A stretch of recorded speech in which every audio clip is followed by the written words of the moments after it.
Hello everyone, welcome to MzansiOz Diary. My name is Connie. If you're new here, very much welcome. So today we're continuing about the impact of this tariff to everyday Americans, especially small business owner in America. I'm talking about America, but I know this tariffs are also going to impact on small businesses here in Australia, and I showed you one video last time about how the impact of that as well for Australians who are doing businesses in America and also are making products in other countries like China, and relabel them and then sell them in America. Those type of business, labeling type of business, are also going to be business that are going to be massively impacted. But we're going to talk about this tariff. So the tariffs are a form of regressive tax. Like I said before, Americans are going to be the one are going to bear the brunt of these tariffs. First, the importer will import it and pay the price, and the importer who imports these products is going to charge the tariffs as a cost of business. That means that the product, that whatever the tariffs amount paid on that single product will be transferred into that product, and then plus additional cost of running the business and other for profit margin of that product. Okay, shoes, similar scenario here. And then for a person, the consumer, go to the store and buys the shoes, they buy the shoes, tariffs, a cost of the business, the person who's going to selling their shoes for profit and other stuff, the margin, and then additional stuff for profit, and then you pay the final product fees. So you're going to see huge amount of price rise, more than the tariff amount that you're going to see for what you're going to ultimately pay as a consumer. This is a regressive tax because people who are going to be really affected by these tariffs are everyday low-income Americans, working class and middle-income Americans, because they're the people who are often going to need these products, who are going to shop for, because everyday product like clothing, shoes. Talking about shoes, Americans, you guys don't make any shoes. 98% of the shoes that you find in American stores are imported elsewhere. The 60% of those shoes will be imported from China, Vietnam, Indonesia, and finally India. So 60% bulk of that 98% of the shoes that you guys import comes from China. So these tariffs are going to actually impact on small businesses, women business, beauty industries, where people order white label product. When we call it white label, so white label would be somebody who actually orders a product with using a standard formula, and then when the product arrives, they either put in some additional ingredients, or they ask the person, the manufacturer who makes those white label products, to put certain formulation into their product to distinguish it from the competitor. But most companies don't do that. They usually do that final distinction of the base of the product in their home country in order to protect for a trade secret. So that's what you would do anyway. Most beauty products, your makeups, your just the hair products, hair extensions that you see some of the celebrity have their names in it, they would come from China. But the final distinction of the branding would occur in America or in another country other than China. So you can see even with these handbags that people are showing in China, that they show you all these base handbags that are similar to products that you'd buy as an luxurious bag in America or anywhere in a Western society, even here in Australia.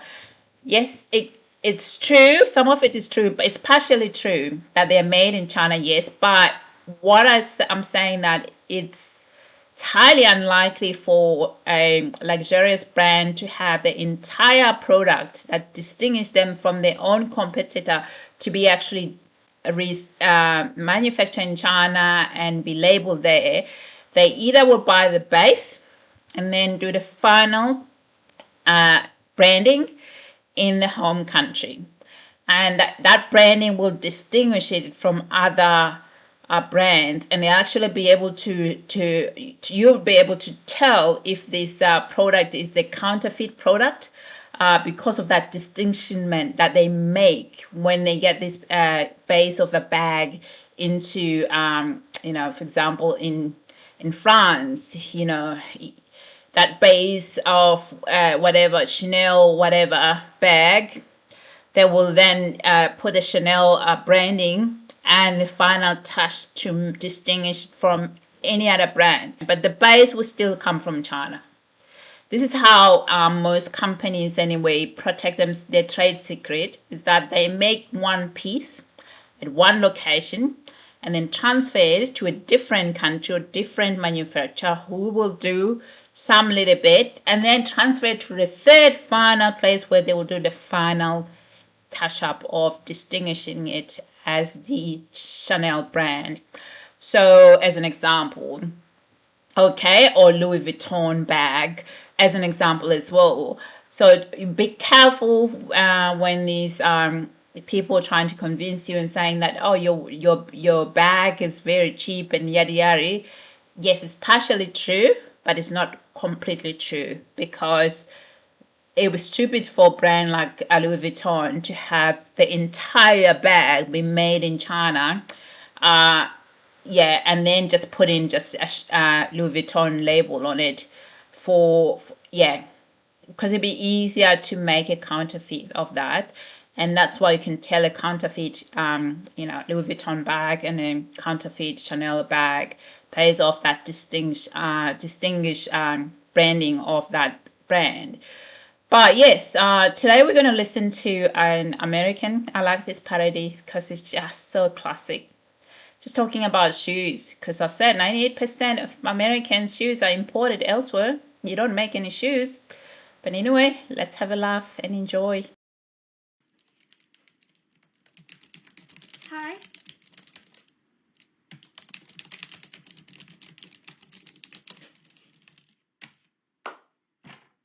What?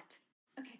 Hi, I am the founder and CEO of a US-based footwear company that has 12 US employees and has created fully convertible high heel technology.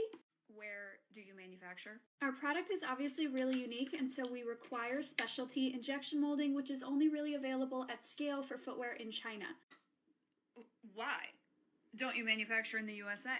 So we actually don't have scaled footwear manufacturing or really apparel manufacturing of any kind in the US. Okay, well, I think we should. Yeah, I mean, that would be really great. We'd be able to manufacture in much faster times and have more direct control over our supply chain, but we physically don't have manufacturers here. Okay, well, what if I change your import rate from 10% to 99%?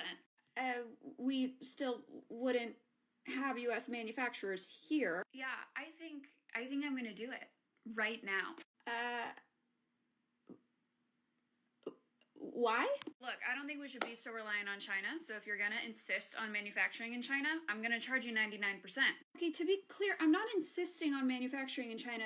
It's just the only place I could manufacture. So, not the USA? No, not right now. I mean, if you want to invest in making some manufacturing facilities, it would probably take a couple of years and several $1 million. But if you want to do that, I mean, we could talk about it when those are ready. No, I'm gonna do it right now. I'm gonna do it right now. But I mean, a 60 to 99% tariff could bankrupt a lot of businesses. You should have thought about that before you started manufacturing in China. Again, there's not really anywhere else that could manufacture a product like that's what they specialize in as an economy. Okay, well, what about I don't know, Vietnam? Can you go to Vietnam? That would be better than China. Well, as people in retail will tell you, it's actually not that simple. It's not apples to apples, because a production minimum in China is 200 pairs per shoe, for instance, and in Vietnam it would be 3,000 pairs per shoe, because unlike China, they don't have their own material suppliers, and so they have to import all the materials from China still to just make them in Vietnam. And so it only makes sense to import them at that cost if they're doing it in bulk. So small brands that can't make 3,000 pairs per run would get squished. What I'm hearing is I should also tariff Vietnam. That's really not what I'm trying to say. Actually, why don't I just tariff everywhere and everything so that you have to make it in America? Again, that's not really an option. Look, if you're not manufacturing in America, you should be punished for that, okay? So maybe just pay the tariff, all right? Okay, but business models are fundamentally built on product cost, and a 99% tariff would double our product cost, so it would fundamentally change our entire business. That is really sounding like a you problem. Okay, I mean, I guess I can try to figure it out. We already had to figure out, how to pivot through the pandemic and supply chain crisis in the last trade war and the recession. So, I mean, I can do another pivot. I can. Great, cool. Yeah, you do that. Would it be possible for me to get an SBA small business loan in the interim so that I can have some cash cushion while we figure this out? Are you profitable? Yes, we posted 18% profit last year. Is your business doing well? We grew 85% last year. Are you creating U.S. jobs? Yes, I have 12 employees and they're all U.S. citizens. Okay, are you a U.S. owned business? Yes, every owner over 20% is a U.S. citizen. In fact, 98.3% of the ownership is U.S. citizens. Whoa.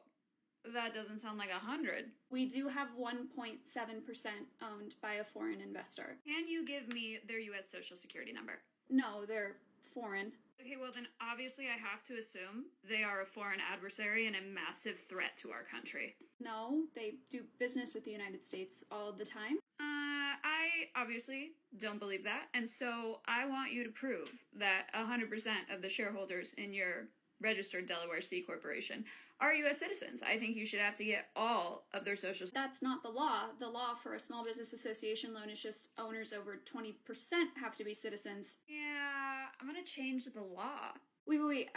What if I buy out the foreign shareholder? No, I think that sounds like fraud. That sounds fake. That sounds like a scam. And so we're gonna enforce a 6-month ownership look back. And so if you buy them out today, I'm not even gonna care for at least 6 months. So, what am I supposed to do exactly? Just manufacture in America. Hi.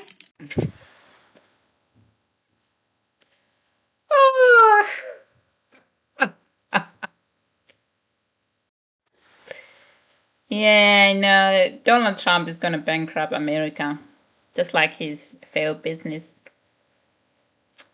He's going to bankrupt America, and he's going to cause a recession in America, and he's going to reduce the global growth in the entire world.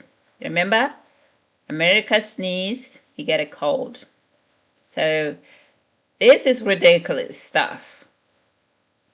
It's ridiculous. Like I said, what is he protecting? If you guys don't make this stuff at home, what is it he's protecting? He doesn't even have a plan, a manufacturing plan. He doesn't have a strategy, a reindustrialization strategy. That funding that he's put in place there for Americans to access to start manufacturing at home. He hasn't put that in place. How on earth would Americans be able to make these products?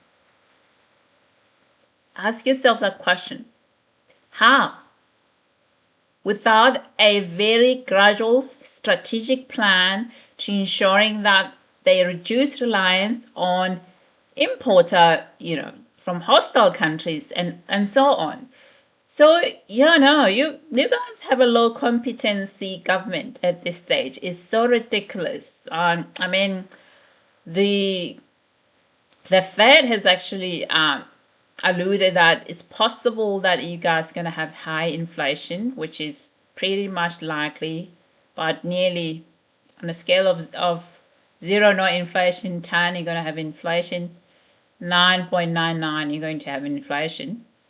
And then another thing that he said was that it's likely that you're going to have a slow growth. I think slow growth is probably not, you're not going to have any growth at all. You're going to have a recession, which means you're likely going to have stagflation. He's going to bankrupt America just like his failed business. That's all I'm saying. This is crazy.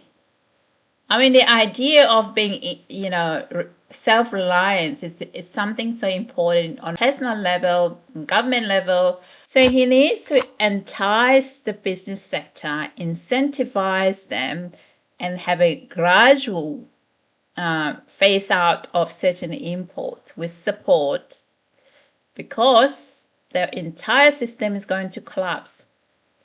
And we're beginning to see that with the weakening in the US dollar. The level of tariff increases announced so far is significantly larger than anticipated, and the same is likely to be true of the economic effects, which will include higher inflation and slower growth.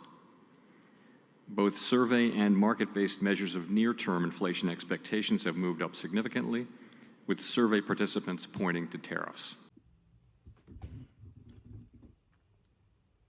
Thank you guys for listening. If you're new here, please consider subscribing. Until next time, see ya.